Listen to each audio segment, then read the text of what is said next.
So we have already covered from chapter 1 to chapter 16. If we like to divide the sutra into two parts, the first part is from chapter 1 to 16, is from chapter 1 to chapter 16. That is a general concept.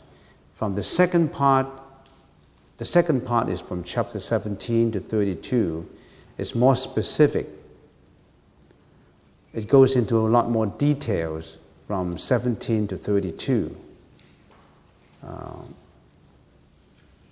Some people in the past emphasized that chapter 1 to 16 is for the people with higher wisdom, because when they read the general concept, they already know the details.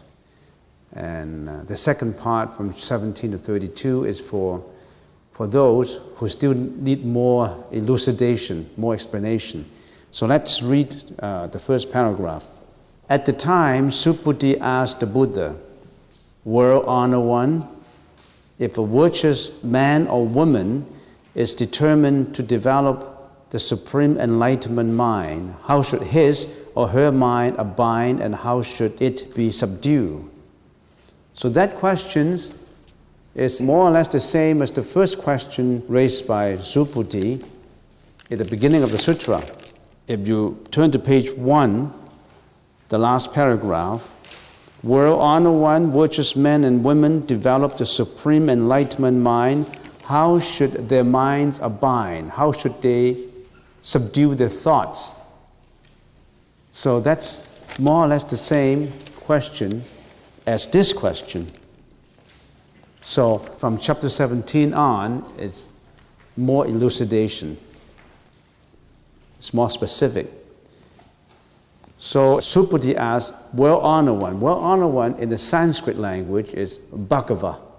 If a virtuous man and woman is determined to develop the supreme enlightenment mind, how should his or her mind abide and how should it be subdued?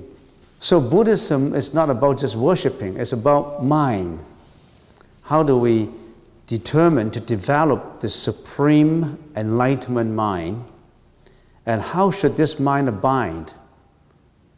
And if there are thoughts, delusory thoughts coming up, how do we subdue them? The mind is the forerunner of all actions, the forerunner of speech, of your behavior. If you can control your mind, you control your destiny. If you cannot control your mind, you let your mind to go in every direction just for the satisfaction of the senses, just to fulfill the greediness, just to express the feeling of emotions of anxiety, fear, disappointment, anger, jealousy, hatred. You allow your mind to go everywhere. But the Buddha here, chapter 17 said, the Subhuti asked the question, if we are walking the path of the sages, how do we develop our mind? How should we develop our mind? Supreme enlightenment mind in the Sanskrit language is Anuttara Samya Sambuddhi. Anuttara Samya Sambuddhi. Anuttara is nothing on top of that. Nuttara is the top. Anuttara is the most supreme. There's nothing on top. So it's the supreme enlightenment.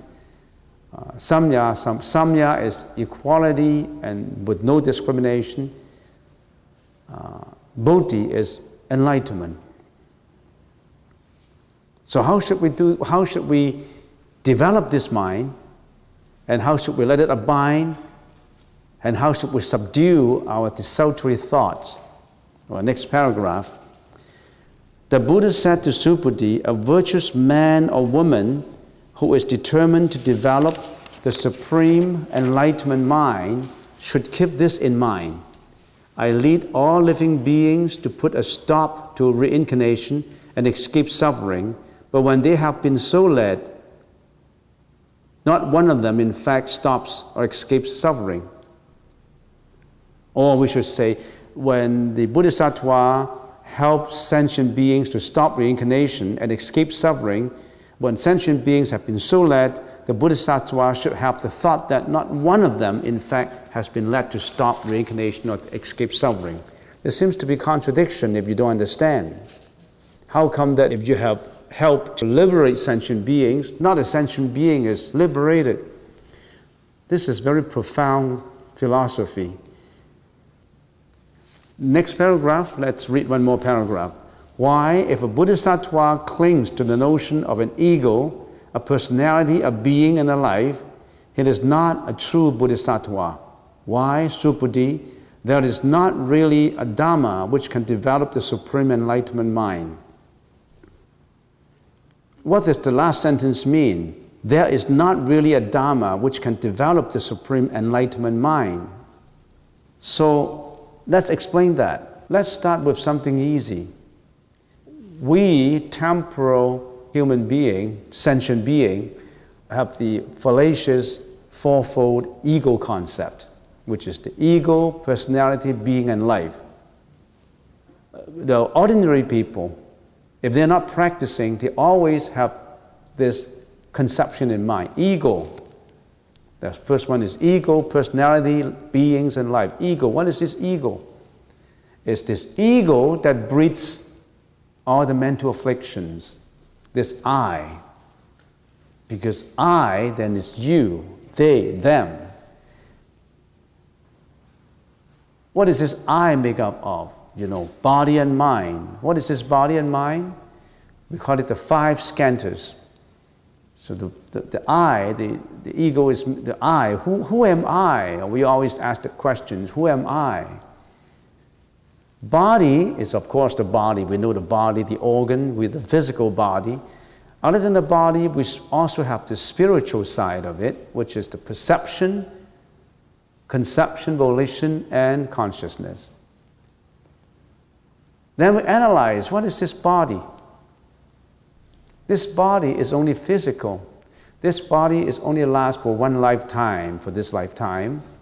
We have been reincarnating for many lives because we have because of our karma, we are serving retribution of what we have done in the past. So karma, because of your own karma, of our own karma, we're reborn in this body. Everybody is different because every karma is different. No one is the same. Don't be jealous of someone who is rich, who is pretty, who is beautiful, who is healthy, because she earned it. She created all this karma for herself. Nothing to do with a creator. She did it all herself. And don't blame people who are, or don't disparage people who are poor, who are sick, who are ugly, because they have done it in the past that have brought them experience what they have now. They have cultivated those causes. There's a cause, there's an effect.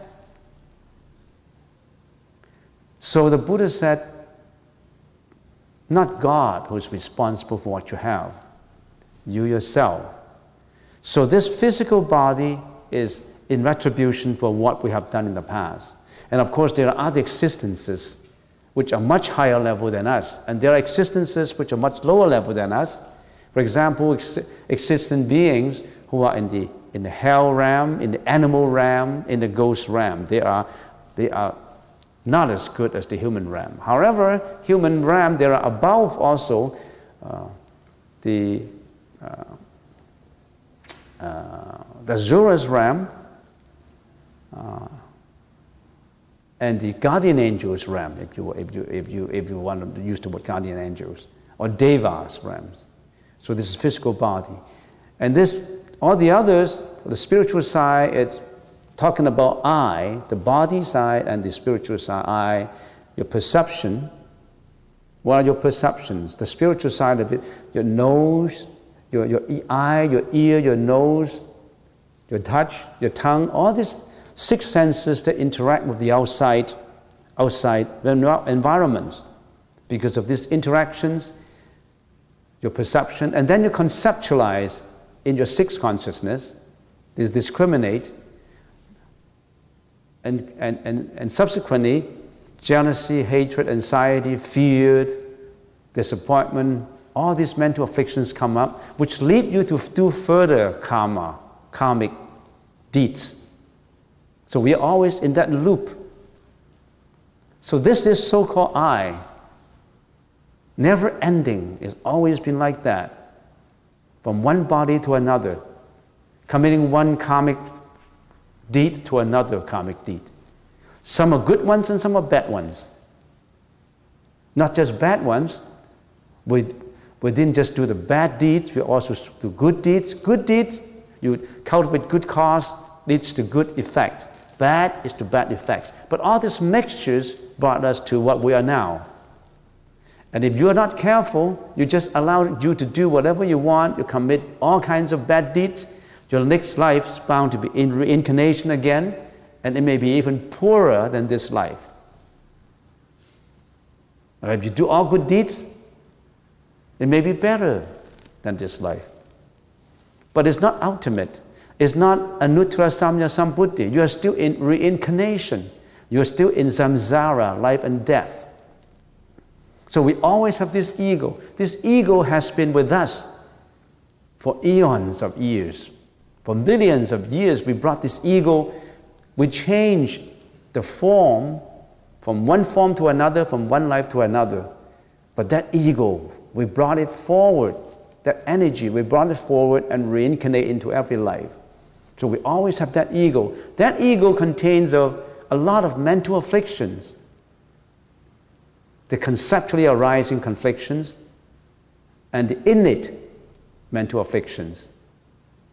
Self-view, greediness, desire, fraudulence, negligence, deceitfulness, jealousy, hatred, violence, you name them, almost unending and inexhaustible list of mental afflictions that we brought forward. That's our ego. That ego prison is made up of all these mental afflictions of greediness, hatred, you name them. And we've been in that prison since billions of years ago, carrying forward and forward. So the Buddha said, you got to break this ego war. You have to set yourself free, to liberate yourself. So get rid of the ego. How? The sutras tell us what to do. In our meditation, in Samatha Vipassana, in all those sutras, we have all the guidance for us to get out from the ego prison. How many people listen though? How many people would cast their eyesight on that beacon light in the darkness of the ocean? They just drift in the boat in the darkness of the ocean. They see the beacon light and they don't know about it. They just keep on drifting from one life to another.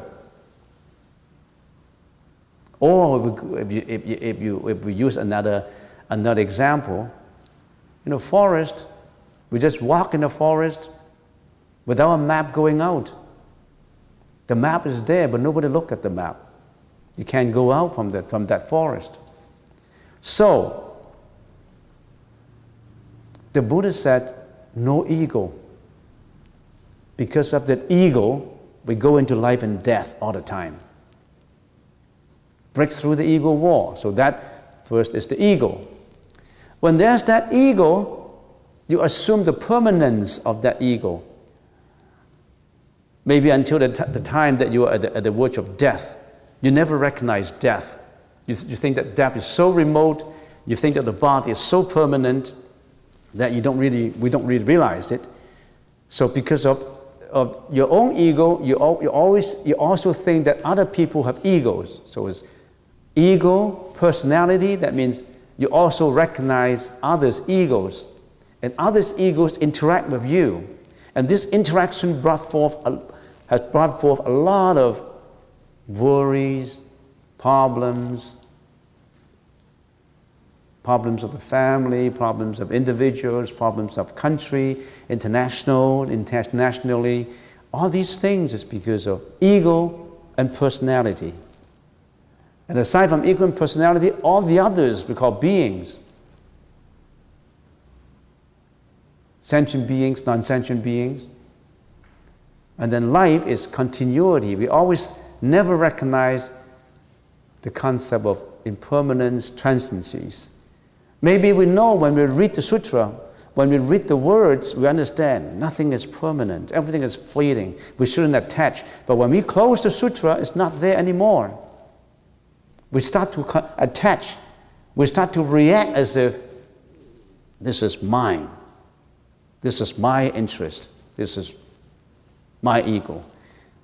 Only when you read the sutra and you reflect, then maybe the wisdom is a little obvious. But when you close the sutra, it's not the same anymore. So the Buddha told us that initially, get rid of the ego, personality, beings, and life. That's the first step only. When you are being successful in ridding yourself of all this, eliminating of all this, ultimately, at a very high level, you are an arahat. No self. In the Theravada, when they practice, become the arahat, they are already out from life and death. So they eliminate, if you are successful in eliminating all the fundamentally, conceptually arising mental afflictions, and also eliminate all the innate mental afflictions, you are the arahat, you are the saint, the arahat. You're out from samsara already. And then it says that yes, you become the arahat, but that's already out from life and death. But even that dharma, don't attach to it. So in other words, the dharma of being the arahat, go one step further. You don't even attach to that.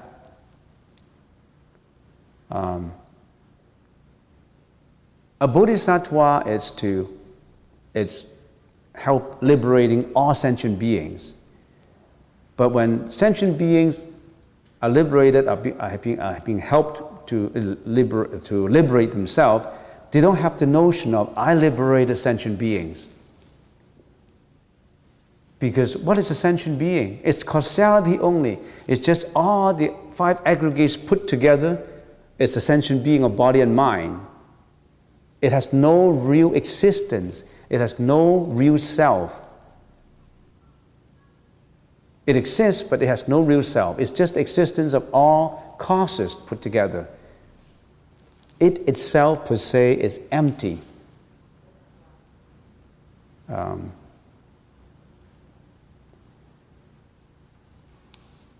It has no real self-nature because none of the five aggregates is a real self-nature. It is impermanent, dependent on causes, changing without an actual real all by itself existence.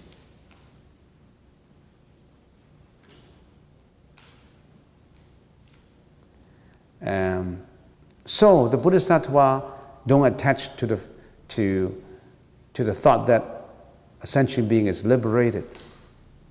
It's go beyond that concept.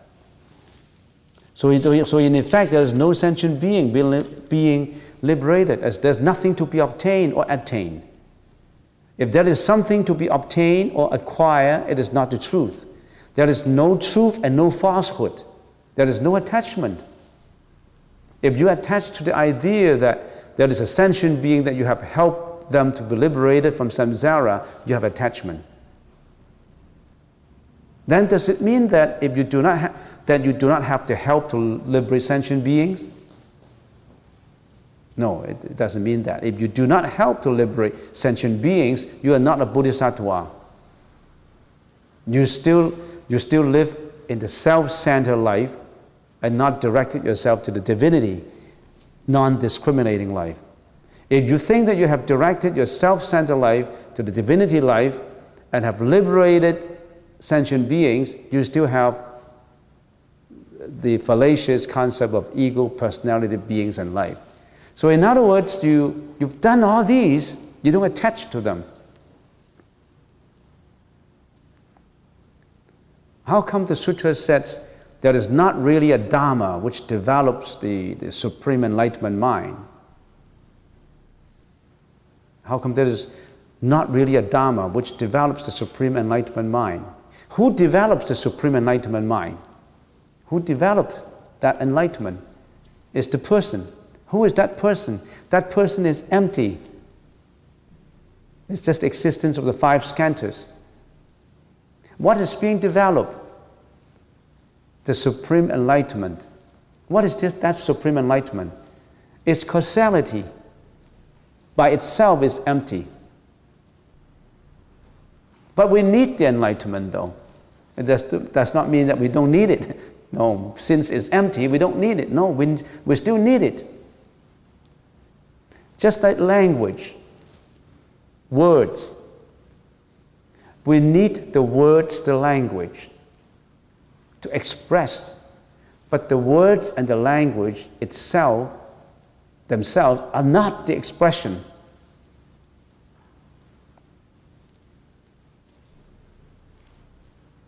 All of this is sunyata. They exist but no self-nature. So in other words, we continue to detach. We detach and detach and detach. So what's then, people ask, if you continue to detach, what comes up? You still have something to acquire? You still have to worry about what comes up. After you detach all these things, what have I got with? You always think, what have I got? You want to get something. You don't have to get anything. There's nothing to be obtained. Anything that can be obtained is causality.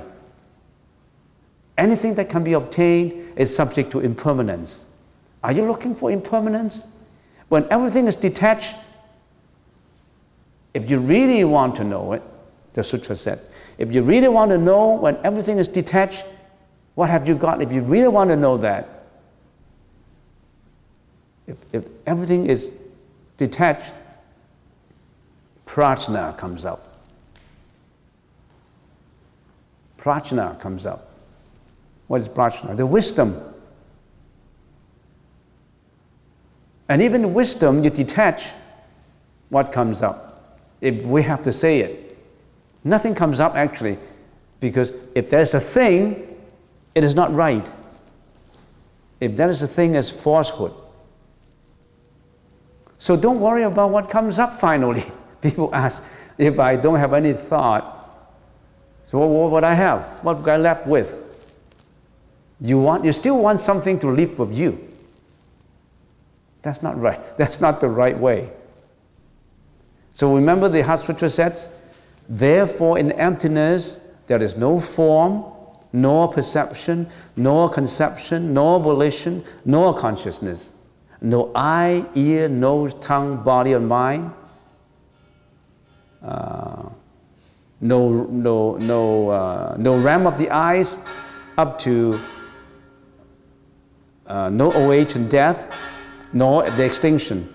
There is no suffering, no cause of suffering, no extinction, no path, no ignorance or its extinction, no wisdom and also no attainment, because there's no object to be obtained.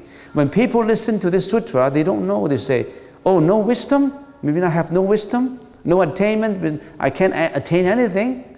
But they don't know. They don't know the real meaning of it.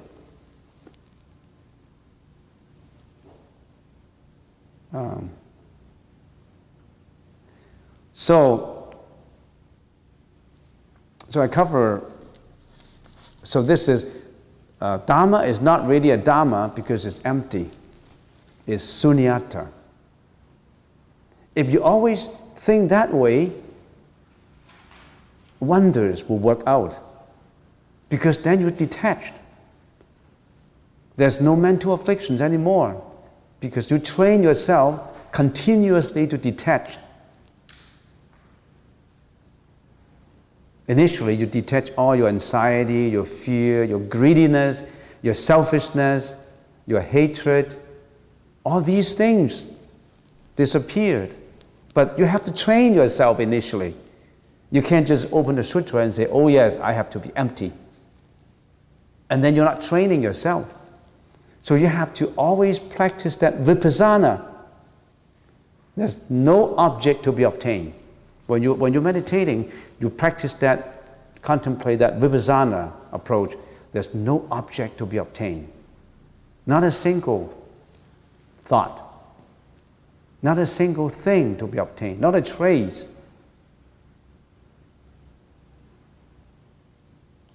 That's Tathagata. That is also called Tathata, or absoluteness, or reality, or the truth, or the real mind. Many names for it. That's the Buddha nature, the Bodhi that we're looking for. But then there's nothing to look for. But I have to talk about looking for. Otherwise, nobody understands. So Vimalakriti, the Vimalakriti Sutra, Vimalakriti sutra is a sutra which is very prominent, and it says there was a layman called Vimalakriti. Actually, he achieved ultimate nirvana already, but he still appeared, reborn in this world to appear as a layman. And then one day he was sick, and Bodhisattva Manjushri Bodhisattva led all the other Bodhisattvas to pay a visit to him. And in the visit, they talk about sunyata, emptiness. They talk about tathata. They talk about absoluteness.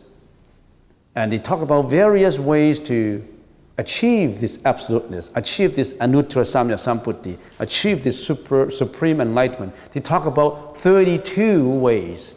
Different bodhisattvas talk about different ways. For example, getting rid of the ego, practicing meditation, samatha, vipassana, doing good deeds, all these various ways. And finally, Manjushri Bodhisattva asked Vimalakriti, what is your view of the way? What is your view of the way? Vimalakriti didn't respond and kept silent. No words, no more words. And Manjushri Bodhisattva said, greatness, that's the way. No more words. Any word uttered is not that.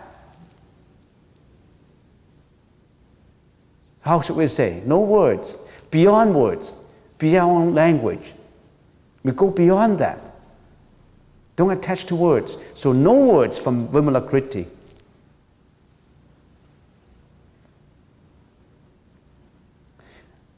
Okay, we stop at this point, and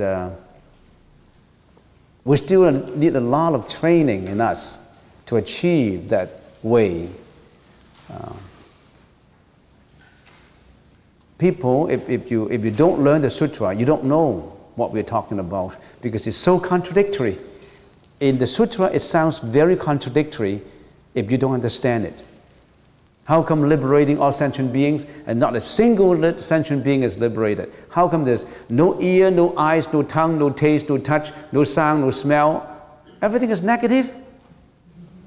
Because they don't understand. If you just go by the superficial meaning, you lose it. And language is so limited. Even if you have the best novelist, the best writer, you can't express it. Like the fragrance of a flower, say a camellia, say, a rose. If you let that rose, you sniff at it and you have that fragrance, and you let 10 different novelists, best writers, to describe that fragrance, they're not the same. They're not the same. And can you say one of them has fully communicated the actual fragrance? The actual fragrance is not in the words. The actual fragrance is not in the words. What the words explain is only a glimpse of it. How can words give you the fragrance? But you need the words to know the fragrance. Otherwise, how can you know? Don't take the words for the fragrance.